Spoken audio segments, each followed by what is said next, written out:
des fonctionnaires comme arrêté lors du dialogue social.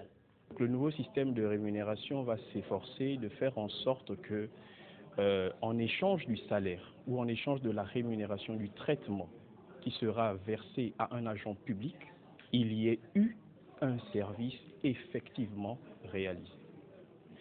Et cela se traduit par le déploiement des directeurs centraux des ressources humaines, par le développement des cadres organiques, des fiches de poste et par la définition ou la redéfinition des éléments de rémunération en conformité avec les différents critères de rétribution des agents. Encore une semaine de patience et les fonctionnaires pourront apprécier à la palpable le nouveau système de rémunération. Et juste rappeler quelles étaient en réalité les revendications de l'ensemble des agents de l'État. Retrouvons Arnaud Manga. Le nouveau système de rémunération consiste normalement, à augmenter les salaires des fonctionnaires, à augmenter les pensions de retraite et à rétablir l'indemnité de service rendue aux retraités. Voilà les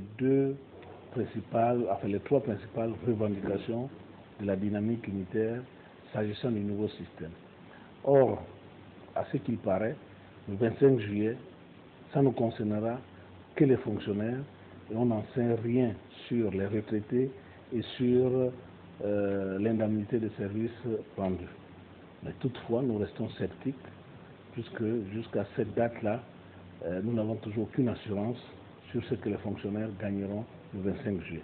Dans l'ancien système, il y a deux paramètres qui évoluent, qui permettent de faire évoluer le salaire du fonctionnaire. C'est la valeur du point d'indice et c'est la valeur du SMIC. L'une des réformes du nouveau système, c'est de supprimer une valeur, c'est-à-dire le SMIC, et de garder seulement la valeur du point d'indice qui est de 425 francs. Et cette valeur va rester intacte. Maintenant, le gouvernement a joué tout simplement de façon aléatoire sur les indices qui sont des éléments qui permettent d'avoir le salaire, puisque pour avoir le salaire de base, c'est l'indice que multiplie la valeur indicielle, c'est-à-dire 425 francs. Cela suppose-t-il évidemment la suppression des différentes primes, notamment la prime d'incitation à la fonction enseignante, la prime d'incitation à la performance et la prime d'incitation à la recherche qui concerne les enseignants du supérieur. On peut bien se poser cette question et nos reporters ont bien voulu la poser également aux responsables de la solde. Voici les réponses. Mise en place du nouveau système de rémunération, nous avons pris des dispositions de manière à ce que chaque secteur ne perde pas cette volonté qui a été déjà mise conformément aux dispositions statutaires et réglementaires. Donc, pour le cas de l'enseignement supérieur, vous trouverez que cette répartition a été faite conformément à leur corporation. Vous prenez le secteur santé ou éducation nationale, vous comprendrez que ces dispositions ont été prises de manière à ce qu'ils ne perdent pas cet avantage qui a été pour eux déjà un acquis qui est statutaire. Donc voilà pourquoi nous ne parlons pas de la perte de primes, mais du renforcement de ces primes dans le nouveau système de rémunération. Et voilà, nous y reviendrons au cours de nos prochaines éditions d'information. Le temps pour nous d'ouvrir la fenêtre de cette édition d'information. Les aveux recueillis sous l'effet de la torture sont-ils des aveux à prendre nécessairement en compte? Juliette Bayard nous en parle. Des aveux à la suite d'une torture doivent-ils être considérés? Pour certains, l'on ne saurait corrompre la vérité, surtout si le mis en cause est plutôt de bonne moralité. S'il est vraiment sincère, quand bien même qu'il sait que non, ça là je ne me reconnais pas à ça. Il va t'avouer non, ça là, ce que vous m'accusez là, moi je ne reconnais pas ça. La personne adulte n'a pas besoin d'être torturée pour dire la vérité, il est conscient de ce qu'il fait. Alors, son choix, s'il dit la vérité, c'est bien, mais si lui, il est habitué à dire des mensonges, vous pouvez le torturer. Je ne crois pas que la vérité sortira de sa bouche parce que vous le torturez. Cependant, il serait, estime bon nombre, prétentieux de penser obtenir une dose de vérité pendant ou après de violents coups de fouet, violences psychologiques, bref, à la suite d'une torture. Lorsqu'une personne est torturée, elle est capable de donner des aveux qui sont contradictoires, qui ne sont même pas de sa volonté. C'est le mensonge qui va venir. C'est le mensonge parce que d'après ce qu'on lui demande, on veut lui arracher une vérité. Et peut-être au suite de ces tortures, il peut finir par mentir pour qu'on le laisse. Pour éviter d'en arriver là, d'autres moyens peuvent être utilisés. Du tout pas. Il ne faut pas torturer. Il faut bien poser les questions. Bon, il y a la justice qui est là, il y a les gendarmes. Bon, alors on mène l'enquête. Pas parce que on va torturer pour qu'il puisse répondre oui. Et à la suite, c'est le mensonge qu'il a avancé pour qu'il soit libéré. Des cas de flagellation en vue, semble-t-il, d'obtenir des aveux où la vérité serait légion, mais ces aveux tant souhaités traduisent-ils la réalité des faits? L'information, c'est également à l'étranger. Allons-y d'abord en Côte d'Ivoire pour parler du président Alassane Dramane Ouattara qui a décidé de rendre l'école obligatoire pour les enfants de 6 à 16 ans dans son pays, une mesure qui devrait rentrer en vigueur dès la rentrée scolaire prochaine, à savoir 2015-2016. La politique de scolarisation obligatoire PSO annoncée 3 mois avant la présidentielle d'octobre vise à donner à toutes les filles et à tous les fils de ce pays le droit à l'éducation, à une formation de qualité. C'est ce qu'affirmait d'ailleurs le président Ouattara à l'issue d'un séminaire gouvernemental sur le sujet. Le projet, qui constitue l'une des grandes ambitions du gouvernement, pourrait coûter 700 milliards de francs CFA, dont 1,6 milliard d'euros, dont une grande partie sera destinée à payer les salaires de près de 5 000 instituteurs et professeurs de collège à recruter selon un communiqué du gouvernement. Une ordonnance qui précisera notamment les moyens de réintégrer les enfants qui ont quitté le système éducatif sera rapidement prise pour permettre la mise en œuvre du programme en raison du délai assez court, 2 mois, jusqu'à la prochaine rentrée des classes. C'est ce que précise le texte pris par le gouvernement ivoirien. Au Nigeria, il y a eu évidemment des mouvements de chaises au niveau de la sécurité du pays, au niveau des chefs d'état-major. C'est un porte-parole de la présidence nigériane qui a annoncé hier que le président Muhammadu Buhari a limogé le chef d'état-major des armées, les chefs de l'armée de terre, de l'air et de la marine.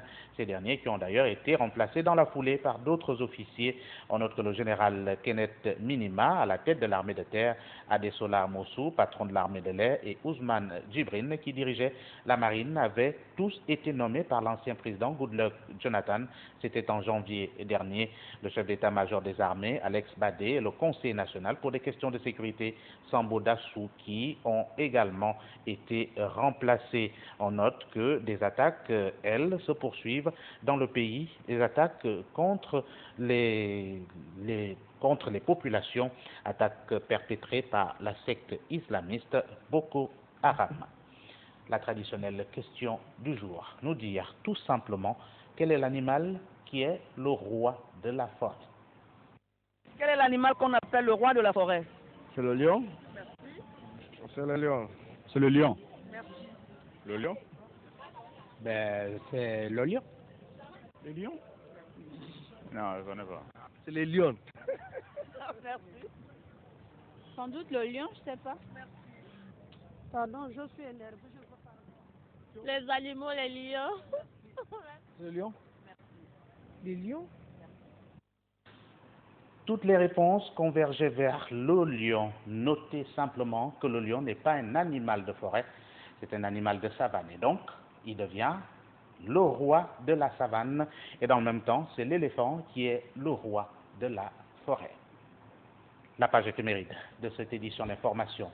Voici la citation du jour. Il y a beaucoup moins d'ingrats qu'on ne croit, car il y a bien moins de généreux qu'on ne pense. C'est une citation de Charles de Saint-Évremont. Le proverbe du jour, le voici.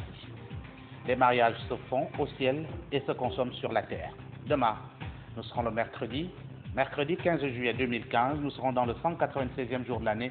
Il nous en restera 169 avant l'an 2016 et nous serons toujours dans la 29e semaine. Les prénoms à fêter dès demain, c'est bien tous ceux qui portent pour prénom Donald, Bonaventure, Vladimir, qui mérite votre sourire dès demain. Et ce communiqué de la Direction générale de TV+, au compteur 2124 jours que le ministère de la Communication séquestre le matériel de TV+, et ce depuis le 30 août 2009 à 17h, date de la dernière élection présidentielle. Les équipements audiovisuels, satellitaires et d'émissions UHF Libreville de TV+, installés à la Cité de la Démocratie et qui permettaient une télédiffusion nationale et internationale, sont encore séquestrés par le ministère de la Communication. TV+ réclame ces équipements audiovisuels au nom de la liberté de presse tant clamée en République gabonaise. Avant de nous séparer, nous n'oublierons pas Laure Carole Zemeyo en ce 14 juillet 2015 qui prend un an de plus. Joyeux anniversaire, Laure Carole Zemeyo, qui est chef de service à la télévision du futur. Merci de nous avoir suivis. Bonsoir.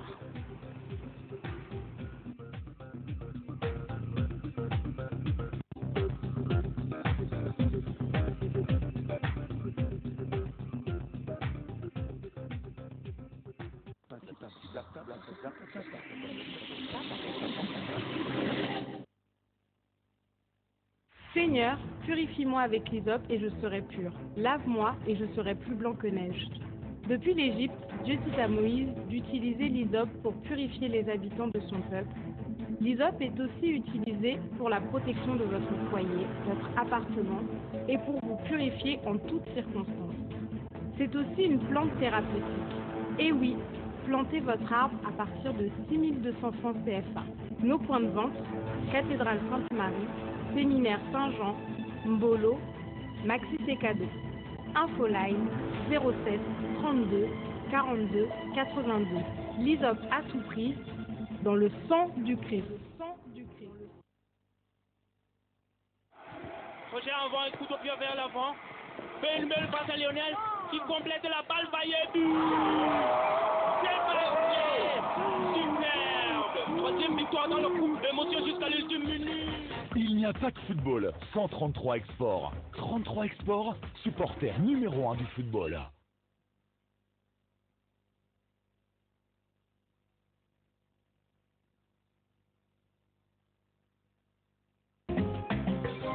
Soif d'exotisme.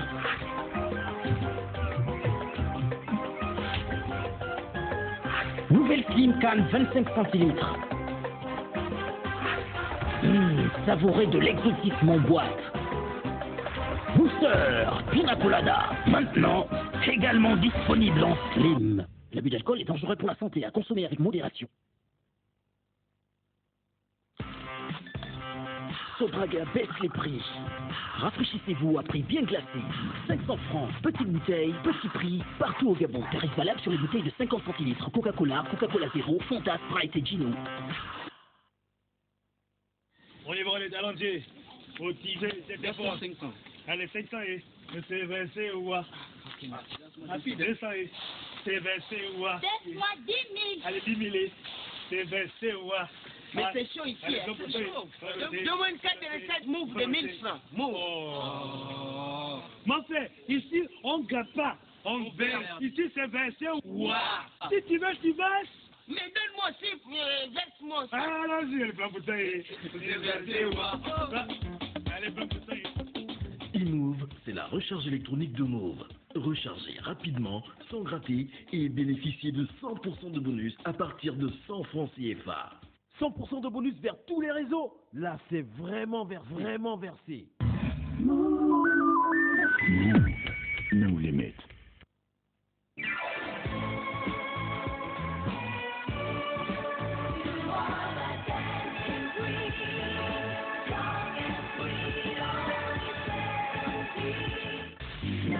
Libreville 93 FM.